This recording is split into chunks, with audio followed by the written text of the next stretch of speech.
PJ Wali Kota Palembang Ada Menta ditemui pada Rabu 21 Agustus 2024 menegaskan bahwa ASN di lingkungan pemerintah Kota Palembang harus menjaga posisi netral dan tidak terlibat dalam politik praktis menjelang Pilkada serentak 2024. Ia menambahkan jika ASN tidak netral akan mendapatkan sanksi yang serius. Saksikan netral, ya, hak politik itu hanya ada di bilik suara, ya. Mendengarkan visi kandidat boleh, tapi tidak boleh berpolitik aktif.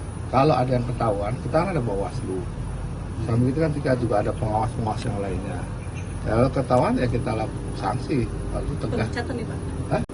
Sanksinya itu ada beberapa tahapan kan, mulai dari penurunan melihat pelanggaran jabatan ya, mengatakan ya, kalau dia ikut berkampanye ya kan.